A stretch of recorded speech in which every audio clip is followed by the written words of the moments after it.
Assalamualaikum warahmatullahi wabarakatuh. Bismillah walhamdulillah wassalatu wassalamu ala rasulillah wala hawla wala quwata illa billah amma ba'dah. Para siswa dan siswi kelas 9 yang kami cintai, dalam kesempatan ini kami akan mencoba memberikan pengayaan atau penambahan pembelajaran untuk kelas 9 dalam menghadapi ujian madrasah. Baiklah, kita mulai saja.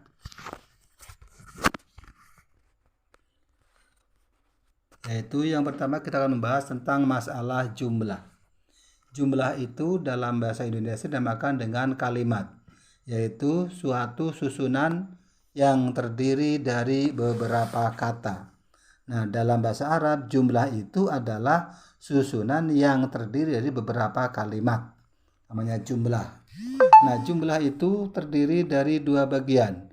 Ada yang namanya jumlah ismiyah, yaitu jumlah yang terdiri dari mubtada dan khobar atau mubtada dan khobar. Jadi dalam jumlah ismiyah itu adalah terdapat mubtada dan khobar. Nah, apa itu mubtada? Mubtada itu adalah pokok kalimat. Nah, mubtada bisa berupa nama orang atau isim alam. Seperti contohnya Ahmadu tilmidun. Ahmadu tilmidun.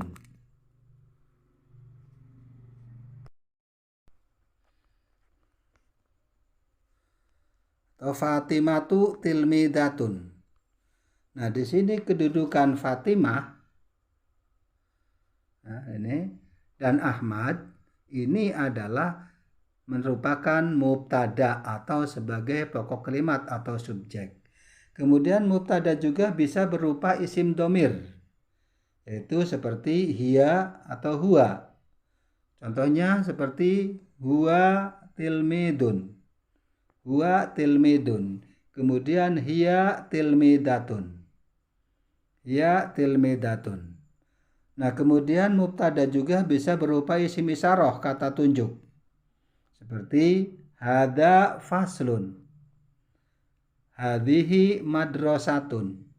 Nah, di sini kalimat yang bergaris bawah Ahmad huwa hada Fatimah hiya hadhihi, ini semua kedudukannya sebagai mubtada.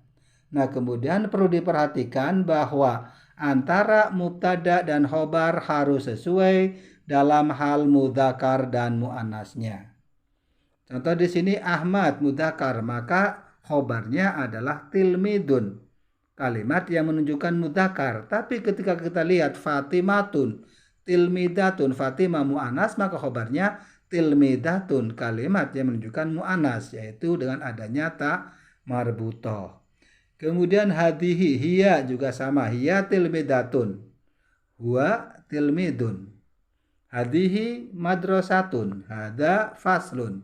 Nah, di sini kesesuaian antara mudzakkar dan muannas itu yang diharuskan dalam menyusun sebuah kalimat atau jumlah yang dinamakan dengan jumlah ismiyah.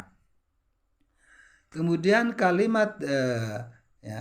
kemudian yang kedua, setelah adanya mubtada, maka kalimat yang kedua dinamakan khobar. Nah, khobar adalah kalimat yang menjelaskan atau menerangkan keadaan mubtada. Khobar bisa berupa satu isim seperti hada faslun. Hada faslun, faslun di sini kedudukannya sebagai khobar. Hada itu mubtada, ya. Hada mubtada, faslun khobar. Ini faslun sebagai khobar, ini merupakan isim. Ya. Jadi khobar itu bisa berupa isim, kalimat isim. Itu seperti faslun. Dan yang kedua, khobar bisa berupa fi'il, seperti Ahmad yata'allamul lughatal arabiyyah. Ahmad yata'allamul lughatal arabiyyah. Di sini kalimat yata'allamul lughatal arabiyyah kedudukannya sebagai khobar, yaitu kalimat yang menerangkan keadaan mubtada. Kemudian Fatimah tata'allamul lughatal arabiyyah. Fatimah tata'allamul lughatal arabiyyah.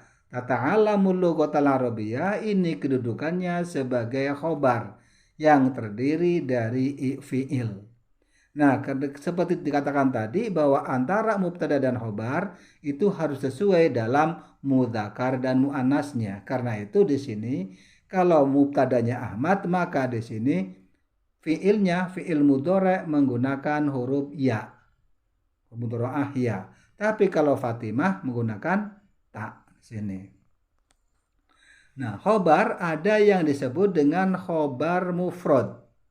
Khobar mufrad itu yaitu khobar yang bukan terdiri dari susunan kalimat atau dari isim seperti hadza faslun, al-faslu wasi'un. Hadza faslun susunan khobar dan khobar yang mufrad faslun.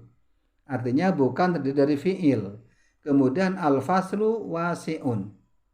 Al-faslu wasi'un juga khobar. Hadzal faslu nadhifun. Nah, hadzal faslu nadhifun di sini khobarnya kata nadhifun, satu kalimat bukan dari susunan beberapa kalimat. Maka khobar yang semacam ini dinamakan khobar mufrad. Nah, jadi kalimat yang bergaris bawah adalah khobar mufrad. Khobar mufrad. Kemudian kalimat wasi'un dan nadhifun adalah khobar yang berupa na'at. Nah, kemudian khobar di samping khobar mufrad ada dinamakan dengan khobar jumlah. Khobar jumlah. Nah, jumlah seperti pada kalimat Fatimah yata'allamu lughatal arabiyyah. Yata'allamu lughatal arabiyyah ini adalah khobar jumlah. Sebagaimana kita ketahui bahwa pada dasarnya mubtada itu letaknya di awal jumlah dan khobar berada di akhir jumlah atau mubtada di depan, khobar di belakang. Tapi ada khobar yang letaknya di awal dan mubtada berada di akhir atau terletak setelah khobar. Artinya susunannya khobar dulu baru mubtada. Nah, ini bisa terjadi apabila khobarnya itu berupa dzaraf, keterangan tempat. Contohnya waro al-baiti hadiqatun. Waro al-baiti hadiqatun. Waro al-baiti kedudukannya sebagai khobar, sedangkan hadiqatun sebagai mubtada. Tapi susunan seperti ini di mana khobar didahulukan dan mubtada diakhirkan yang dinamakan dengan khobar muqaddam mubtada muakhir. Itu khobar muqaddam muakhir itu terjadi apabila khobarnya berupa dzaraf atau keterangan tempat, yaitu seperti kalimat waro'a atau amama atau fauqa atau tahta dan sebagainya. Nah, kemudian khobarnya tidak ada alnya. Maka susunan seperti ini dinamakan khobar muqaddam. Waro al-baiti hadiqatun, waro'ah khobar, sedangkan hadiqatun mubtada disimpan di akhir atau setelah mubtada. Jadi khobar muqaddam pada akhir itu adalah yaqa'ul mubtada fi akhiril jumlah wa yaqa'ul khobar fi awalil jumlah, atau yaqa'ul khobar fi awalil jumlah wa yaqa'ul mubtada fi akhiril jumlah. Artinya mubtada terletak di akhir jumlah, akhir kalimat, dan khobar terletak di awal jumlah, di awal kalimat. Nah, itu susunan mubtada terletak di akhir kalimat dan khobar terletak di awal kalimat. Susunan semacam ini dinamakan khobar muqaddam mubtada muakhir. Kita lanjut kepada an, lan, dan li ditambah fi'il mudhari'. Seperti kita ketahui bahwa fi'il mudhari' itu adalah fi'il yang didahului oleh salah satu huruf mudhari'ah yang 4, yaitu alif, nun, ya, ta. Nah, kemudian akhir fi'il mudhari' harusnya dibaca rofa atau dibaca domah, ditandai dengan domah atau wawun nun. Nah, maka ketika fi'il mudhari' itu didahului oleh an atau lan atau li, maka akhir fi'il mudhari' itu harus dibaca fathah atau nasab. Contoh, di sini fi'il mudhari' didahului oleh an. Uhibbu an adhaba.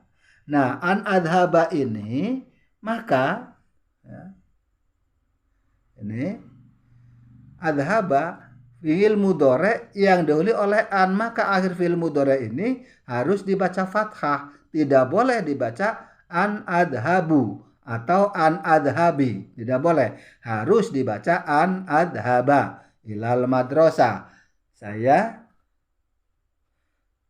Saya senang pergi ke sekolah, atau uridu an adhaba. Nah, kemudian contoh yang kedua, lan. Fatimah lan tadhhaba.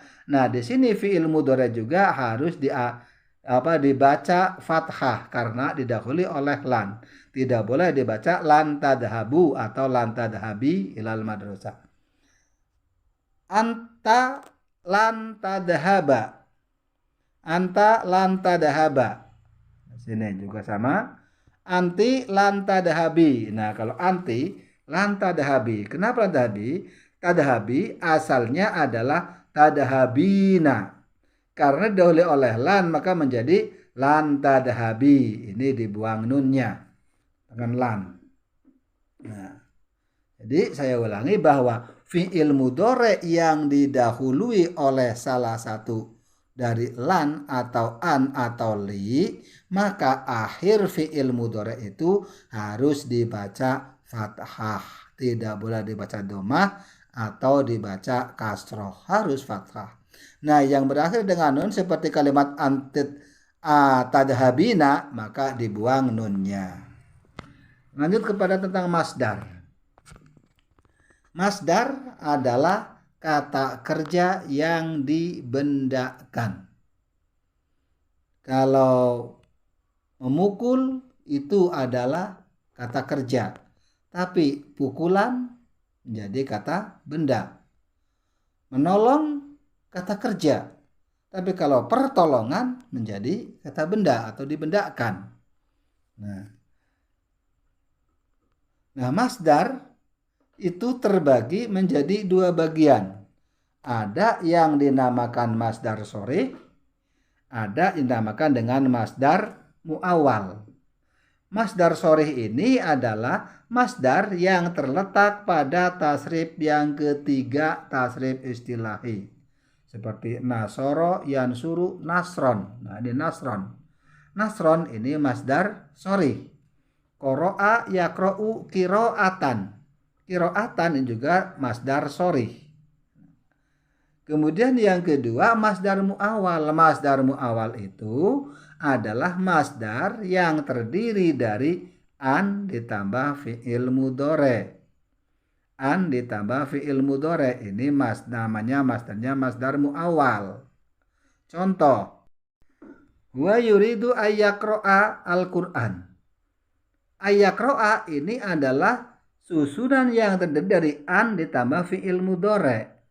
An yaqra'a. Nah, ini juga perlu diketahui atau seperti tadi saya sampaikan bahwa fi'il mudhari' yang didahului oleh an harus dibaca fathah. Makanya dibaca an yaqra'a. Nah, susunan an dan tambah fi'il mudhari' dinamakan masdar muawwal. Ini artinya sama dengan huwa yuridu qira'atal Qur'an. Huwa yuridu ayyaqra'al Qur'an, huwa yuridu qira'atal Qur'an. Ini dalam segi arti itu sama. Nah, di sini kalimat yang kedua ini menggunakan masdar sharih yaitu qira'ata. Qira'atal Qur'an ini masdar sharih. Kalau ayyaqra'a ini masdar muawwal. Jadi menurut arti antara masdar mu'awwal dan masdar sharih itu sama. Hanya kalau masdar mu'awwal itu harus disesuaikan. Fi'il yang setelah an harus sesuai dengan fi'il yang sebelumnya atau dengan domirnya atau subjeknya.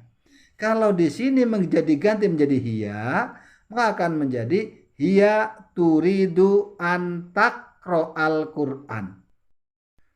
Perhatikan contoh ini. Hiya turidu an taqra'al Qur'an. Kalau tadi di sini huwa yuridu ayyaqra'al Qur'an. Di sini domirnya huwa. Di sini domirnya huwa. Tapi perhatikan di sini. Kalau huwa diganti dengan hiya maka akan menjadi hiya turidu an taqra'al Qur'an. Hiya turidu an taqra'al Qur'an. Kalau hiya diganti dengan anta, maka akan menjadi anta turidu an taqra'al Qur'an. Kalau diganti dengan anti akan menjadi anti turidina an taqra'i al-Qur'an. An taqra'i. An taqra'i al-Qur'an. Tapi kalau huwa diganti dengan ana, maka menjadi ana uridu an aqra'al Qur'an. Ana uridu an aqra'al Qur'an. Ya akan atau ingin membaca Al-Qur'an. Nah, itu adalah masdar mu'awwal, maaf. Jadi dalam menyusun masdar mu'awwal antara fi'il yang sebelum dan sesudah an itu harus sesuai dalam mudzakkar muannasnya. Hanya saja fi'il yang setelah an ini kalau mufrad dibaca fathah. Fathah antaqra'a.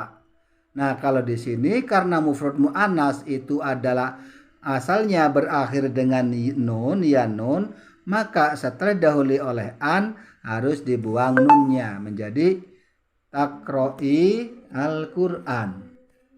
Anti turidina an taqra'i al-Qur'an. Nah, ini dalam menyusun masdar mu'awwal.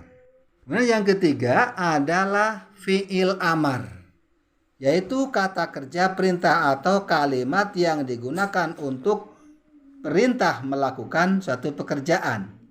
Nah, fi'il amar ini terbuat dari fi'il mudhari. Baik, kita lihat cara membuat fi'il amar. Pertama adalah fi'il mudhari. Fi'il mudhari ini berikutnya dibuang huruf mudhoro'ahnya. Fi'il mudhari seperti kata yadhabu. Yadhabu. Dibuang huruf mudhoro'ahnya menjadi adhabu. Kemudian setelah adhabu, sukunkan akhirnya. Maka akan menjadi adhab. Nah, adhab. Awalnya disukun, akhirnya juga disukun. Jadi adhab. Nah, kemudian langkah yang ketiga, bila huruf pertama mati, maka tambahkan alif menjadi idhab. Menjadi idhab. Nah, untuk memberikan harokat alif itu harus diketahui bagaimana harokat pada ain fiilnya.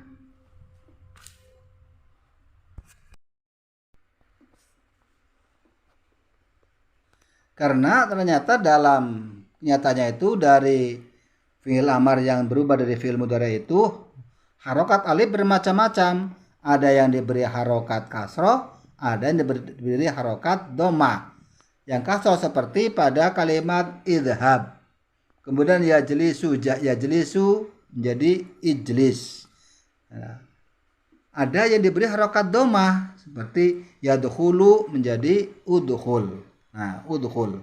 Nah, ini dalam berikan huruf alif, harokat alif, itu dilihat kalau ain fi'il pada fi'il mudhoreknya itu berharokat fathah atau kasroh, maka huruf alif pada fi'il amar diberi harokat kasroh. Bisa diulang, lihat lagi dalam buku kelas 9. Kemudian kalau ain fi'il pada fi'il mudhore berharokat doma seperti yadkhulu, maka fa'ali pada fi'il amar diberi harokat domah. Jadi saya ulangi, cara membuat fi'il amar itu adalah dari fi'il mudhore yadhabu, kemudian dibuang huruf mudhoro'ahnya menjadi adhabu, kemudian disukunkan akhirnya menjadi adhab, dan karena berawal dengan huruf yang mati maka ditambahkan alif.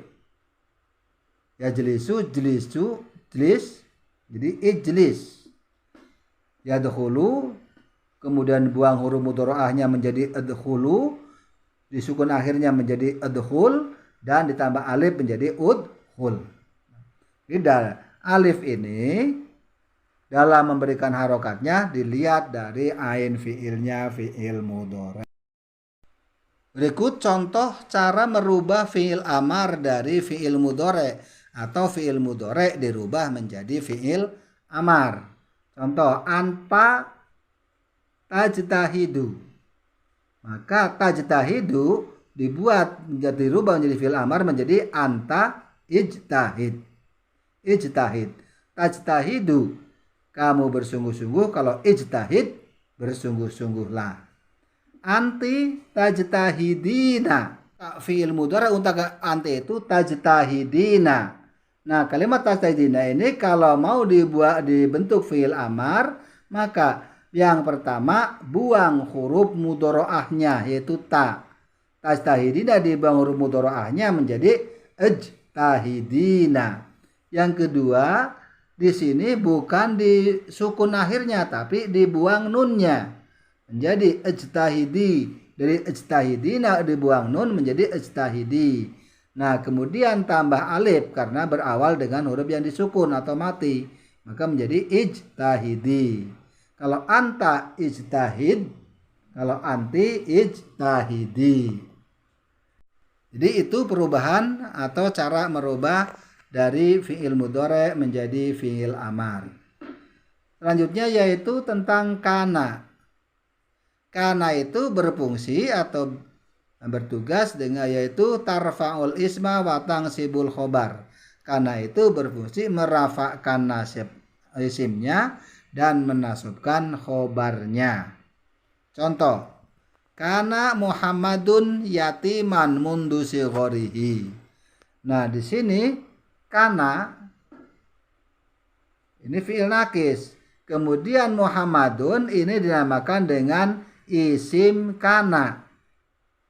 Sedangkan yatiman itu khobar kana. Jadi kana Muhammadun yatiman mundu sigharihi. Dulu Muhammad itu yatiman, seorang yatim mundu sighar sejak kecilnya. Nah, jadi Muhammadun ini karena menjadi isim kana itu dibaca rofa atau dibaca domah ini. Kemudian yatiman ini menjadi khobar kana. Khobar kana dibaca nasob, yaitu dibaca fathah. Jadi kana Muhammadun yatiman mundu sigharihi. Nah, selanjutnya yaitu tentang isim mausul. Isim mausul, kata sambung. Isim mausul itu ada 4 macam, yaitu ada alladzi, alladina, allati, dan allati. Nah, alladzi ini isim mausul untuk mufrad mudzakkar. Alladina isim mausul untuk jamak mudzakkar.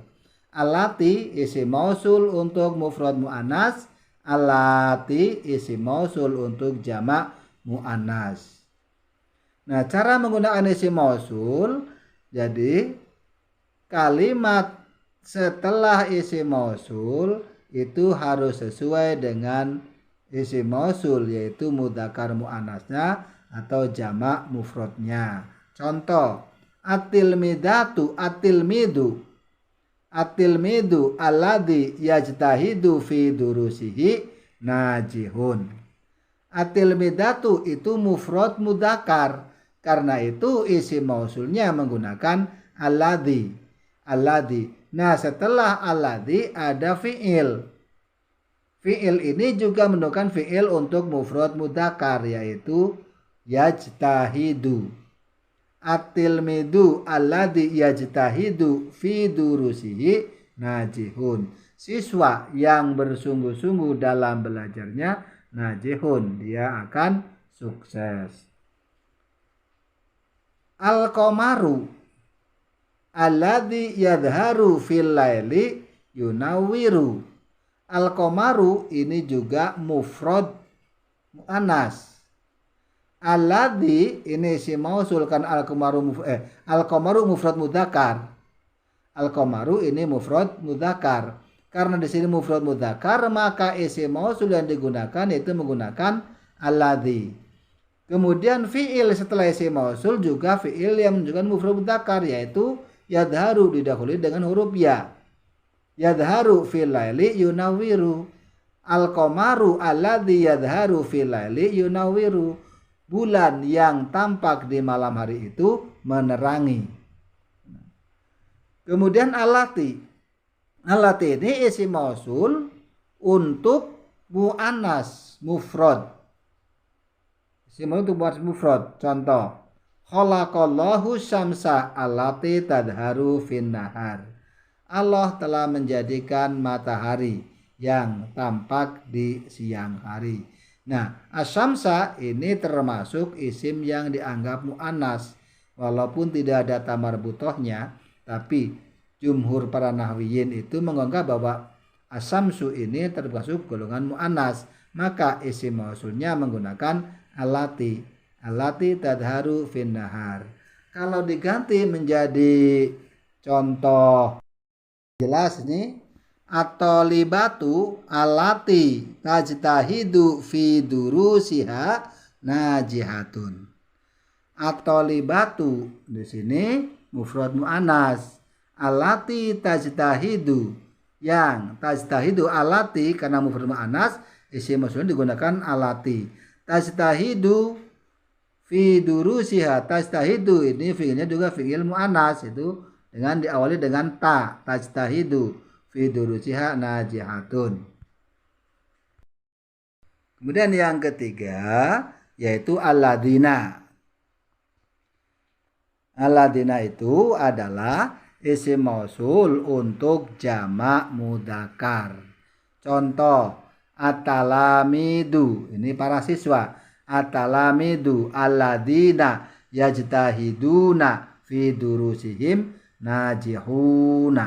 Nah, at-talamidu kan di sini jamak mudzakkar, maka isim mausul yang digunakan menggunakan alladzi. At-talamidu alladzi yajtahiduna alladzina yajtahiduna fi durusihim najihuna.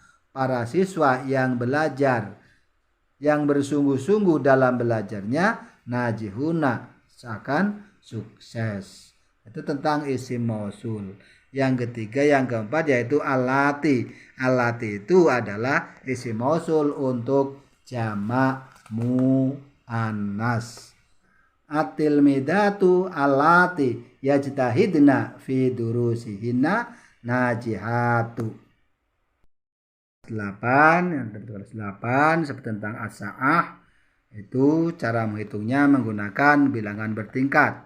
Seperti as-sa'atul an al-wahidah, as-sa'atus saniyah, as-sa'atus salisah jam 3, as-sa'atul rabi'ah jam 4, as-sa'atul khamisah jam 5, as-sa'atul sadisah jam 6, as-sa'atus sabi'ah jam 7, as-sa'atus saminah jam 8, as-sa'atul tasi'ah jam 9, as-sa'atul hadiyata asyara jam 11, as-sa'atus saniyata asyara jam 12, as-sa'atus saniyata asyrota jam 12. Untuk kurang dengan ila, untuk lebih dengan wa. Contoh, jam 1:04. As-sa'atul wahidatu wa rubu. Kalau kurang 1/4, as-sa'atus wahidatu illa rubu. Kemudian saya tambahkan tentang pertanyaan dengan hal. Kata tanya hal yang artinya apakah. Maka kata tanya hal ini jawabannya ada dua kemungkinan. Contoh, hal anta tolibun? Hal anta tolibun? Maka jawabannya, kalau pertanyaan ini benar, maka jawabannya harus na'am, ana tolibun. Kalau jawaban na'am, ini harus sesuai dengan pertanyaannya. Na'am, ana tolibun. Jangan menjawab na'am, ana mudarrisun. Itu salah. Kalau na'am harus sama dengan pertanyaannya. Jadi kalau pertanyaan hal anta tolibun, jawabnya na'am, ana tolibun. Nah, kalau menjawab dengan la, maka jawabannya harus tidak sesuai dengan pertanyaannya. Hal anta tolibun, jawabannya kalau menggunakan la maka menjadi la, ana mudarrisun.